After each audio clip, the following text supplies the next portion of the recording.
Relay Ventures is an early stage fund. We're based in Toronto, Canada.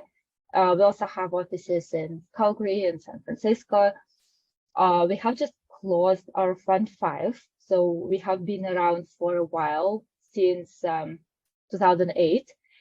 And we invest in mainly pre-seed and seed companies, so a bit earlier. And we're focusing on 4 verticals. It's fintech, urban tech, it's a former mobility and transportation, sports tech and media, and lastly, prop tech. Our first check in the company is on the smaller side. It's on average $500,000 American dollars, and we reserve most of our capital to invest in follow-on rounds and support our winners, our portfolio companies later. So we wouldn't invest our first check in Series A, but if a company is performing well and reach their milestones, we would support them with a larger check up to $5 to $7 million.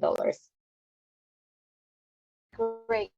So how many companies that you're invested in, and do you have any milestone or success that you want to share with us?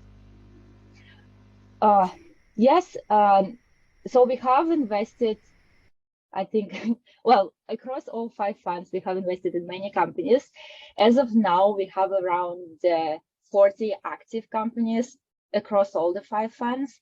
And some of them are early in their growth, mostly the ones that we have invested in recently. And some of them in the older funds, they're more mature companies. And I'd like to share maybe a few milestones of those mature companies because they have something to share already. So, for example, one of our companies in the fintech space, Greenlight, this company initially started as with a debit card for kids, and then emerged as a leader in the family finance space. The company has raised more than $500 million since its inception in 2014, and was valued at $2.3 billion at the last round of financing in 2021, led by A16Z. So this is one of our unicorns. Another example, for example, at the beginning of this year, another company in our portfolio, 7 Shifts. This company develops team management software for restaurants. So this company secured an $80 million financing from SoftBank, and the company was founded 8 years ago, and now they provide software across North America. Like over 27,000 restaurants use this software. So this is pretty mature company that we have. And maybe lastly, the Score company. This company is a sports tech space.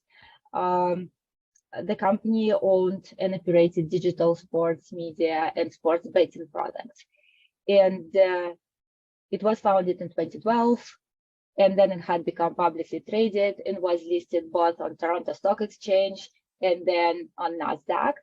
And in 2021, the Score was acquired by National Gaming for, like, I think the price was $2 billion in cash and stock, and the deal was completed in October 2021. It was delisted from stock exchange, both stock exchanges. Very impressive. Yeah, thanks. It's yeah, I'm happy that I'm at this fund, Relay Ventures, because I'm happy to work with the partners who share that expertise across all 4 verticals, and I'm learning, like, I learn a lot every day. So before getting to use Rundit, what are the challenges that you have been dealing with? For example, how did you collect and store company metrics before Rundit? Were chasing company updates and investor reports somehow automated before? Well, we had another tool, and we still have it. We have a database, like, built in-house in Google Spreadsheets, and it actually operates as a database. We have like multiple tabs dedicated to different portfolio metrics, and we input the information in rows, like for one company, and then we also have LP reporting set up in those same Google Sheets, and once you fill the database with the metrics, it automatically populates those one-pager LP reports. So this is so we still have this database, and we gathered metrics across all the companies for quarterly LP reports. Like the most common metrics are revenue, both actual and projected numbers, then cash balance and cash burn, runway, number of full-time employees. So this, I think, 5 metrics. These are like they're common across all portfolio, not specific for any of the companies. So any company has cash balance and everything. So we gathered all these metrics. Most of these metrics, they came from quarterly board decks. So it's not that we have to chase the companies to provide this information just because they usually prepare board decks on a quarterly basis, but sometimes they don't have all of this information in board deck. In this case, we have to reach out and ask for some additional information. And some of the more mature companies, they consistently send monthly updates. So it also helps. I think that's quite manual for you, right? So how many hours did you spend per week, or I mean per quarter, to sending back and forth email or chasing company that way? Well, yeah, you said per quarter. I think it's hard to tell in hours, but every quarter this is usually like quite an exercise. So with quarter end, we usually had our LP reporting, like one-pager LP reports ready in 6 weeks after the quarter end. So 6 weeks, it doesn't mean that all the 6 weeks we spent constantly doing something. It's just sometimes we were waiting for the information, sending messages. So I think maybe out of these 6 weeks, 3 or 4 weeks, we actually gather the information, feeding it to our Google Sheet database, and then produce one-pager LP reports. Oh, okay, so you did that job, or do you have any colleagues that help you with that? Yes, usually all the investment team is involved. So our one-pager LP report, it has both qualitative and quantitative part to it. So quantitative part we have already discussed a little bit. These are metrics that we have for each of the companies, but qualitative is mostly commentaries. So like if we have an analogy with Rundit, in the that LP report that is currently in the system, there is like trading overview commentaries. So we have something like that, we just call it differently.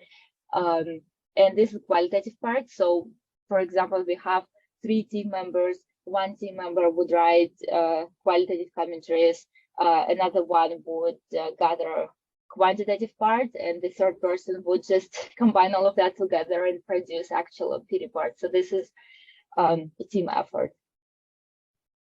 Yeah, I see that obstacles when you mentioned.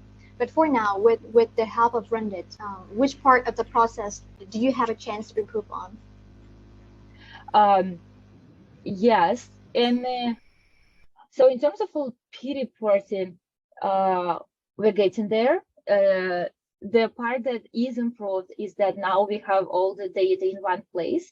So if when we receive the board decks, we just upload this information on Rundit.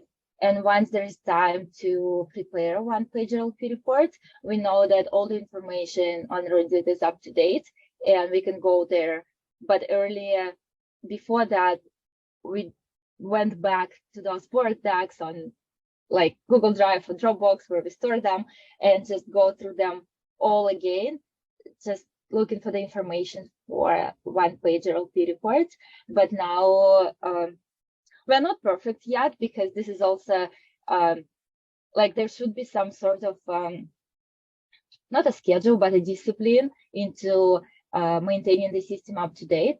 But I would say we're pretty good at it, and most of the time, I can say that on Rundit we have the most up-to-date information, which we can use for once there is time to prepare LP reports. Yeah, that's right. So you mentioned about the internal, purposes for reporting or something like that. So do you use the dashboards in Rundit, for example, the investment overview dashboards and portfolio overview dashboard for internal meetings somehow? Yes, and this is actually what how it all started, because initially when I was started looking for the solutions, I didn't look for specific solutions like Rundit. I was just looking for some tools called like Clipfolio or a Chartmogul, like solutions that build dashboards based on the data that you have. So initially, we just wanted to take all the data from the portfolio companies in spreadsheets, feed this to those solutions, and just have dashboards, and would, click and change dashboard for every portfolio company. And then I found that it's like inventing the wheel. You don't have to do that and build dashboards from scratch. You can find it. So I found Rundit, and once you have all this data, you can just have dashboards, and you don't have to customize them yourself. They're all ready to go. And this is what saved so much time, because before that, I didn't mention that because we discussed a little bit our database in Google Sheets, but what we also had, and now we eliminated this completely, we had weekly investment reports. And what this means is that every Friday, Thursday or Friday, I had to go gather all the information about our portfolio company updates from the partners, from people involved with the companies. This was another database in Google Sheet. Put all this information to the Google Sheet, check all the numbers, create a PDF, send out this investment report every Friday. And then on Monday, we had an investment meeting discussing all these portfolio updates. And on Monday, people would share the screen, or in the conference room, we would show the screen on the TV and just showing that Google Sheet report. And this, I think, this saved me at least 3 hours every Friday. So every Friday was dedicated to that report. And so now on Rundit, when we have all these dashboards and up-to-date information, and especially commentaries, Rundit has LP report commentaries and internal commentaries. So LP report we're using for the LP reports, but internal ones we're using every week. We tag them with, for example, now after our call, we have our investment meeting, and I would go, we'll share the screen, we'll show Rundit portfolio dashboard, and then when someone has an update for a particular company, we'll just click on the company's profile, show the dashboard, and everybody can see our holdings, the fair value, so if it's significant or not, or if some update, so we have some update like either good or bad news. Based on our ownership, you can see how material it is and if this is something to worry about or not. So this has become very handy, and so we ditched that Google Sheet report, and I'm so happy that we don't have to prepare it anymore. I'm so happy to hear Rundit save your Fridays. And this is true because even my husband remembered them. That now I'm working from the office, but at that time work from home, and he was like, "Oh, it's almost 4 p.m. Did you send your Friday report?" I'm like, "Oh my God, I haven't yet." And this was a task that everybody knew about, and yeah. So I think initially we wanted to replace this report with Rundit, have this dashboard, and then when someone provides an update, we type a commentary, a comment, and we have this in Rundit. And when next week we go back to that company, we see what happened the week before or even before that, because we tag this with a date, and you can sort it out by the most the newest updates and everything. So it's good to have all of that in one place. So this is how it all started. But then when in spring we found that Rundit also has LP reporting, and then now I know that it potentially will have even better LP reporting. I think it will even save us like more time. Yeah, it's coming soon. Yeah, the tech team is now working in full speed for that. So are you the main user of Rundit? Do you have any colleagues that's using Rundit as frequently as you? And does Yes, Rundit enhance the productivity in your team? yes, the entire investment team uses Rundit. So I think maybe I use this the most just because I'm like an administrator now. So I'm just looking that everything is fine, that all the data seemed good with the spreadsheet and that it's up to date, or maybe just reminding my team members, my colleagues that something is up with their companies, that maybe they need to check it. But I think everybody uses Rundit. Some of them is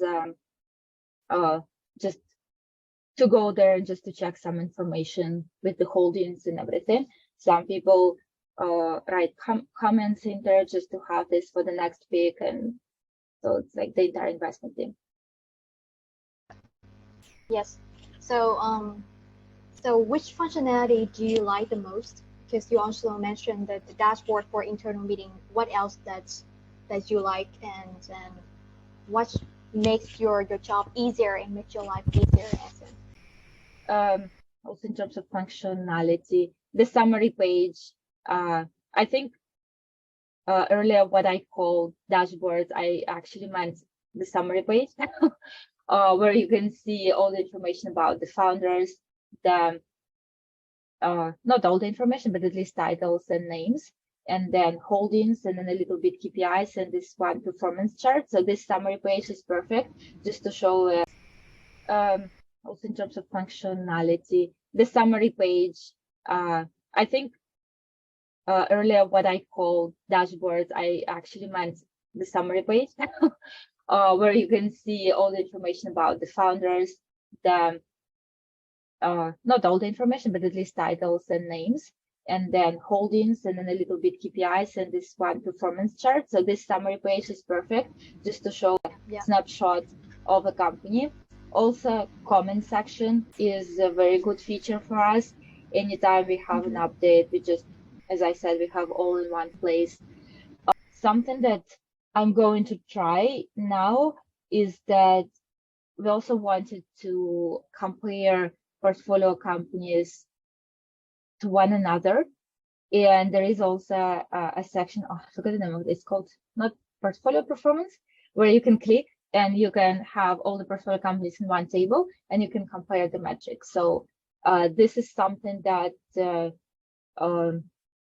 that has a potential because I know that some of the funds, they even benchmark their new portfolio companies against their old, more mature portfolio companies. And this is useful to see in one place as well, just across all the portfolio companies, like what's the revenue, or what's some other metrics, or not cash, maybe cash burn, or revenue per employee, or something like that, just to benchmark some companies against another. So this is what's useful. What else in terms of functionality? And I also like that when in transactional data we input the data, and if there are some more complicated liquidation preferences, that it's not like you cannot, so it's a bit harder to calculate a fair value, then Rundit has an option to override it and just input our own fair value that we came up with internally. And this also helps. Yeah. So you mentioned about the time saving benefits. So I assume that with the time saved, that allows you to and your team to work on the right focus, right? So with the time saved, what else that you can do more to create more value for your portfolio companies, or in which way that you can utilize the time saved? Well, of course, I think because like metrics and reporting and everything, this is interesting. And I mean, some of the people might not agree with me, but I think working with reporting and metrics helps to reflect and kind of think about the results. But at the same time, these are all technicalities of the business, right? It's like more of an administrative work that you have to do, and every fund has some reporting to do, of course. So in a way, all this work, so the more this type of work we do, the less time we have to do actual, looking for opportunities, market research, pipeline building, and everything. So of course, with Rundit saving us time, we have, and especially when we solve eventually our LP reporting situation, it will unfold, I think, significant amounts of valuable time to move our focus from this type of administrative work to actually generating the pipeline and working on the deals and then supporting our portfolio companies. So once we have all the information, we just will be quicker in acting, or maybe coming up with new creative ideas how to help them and bring value.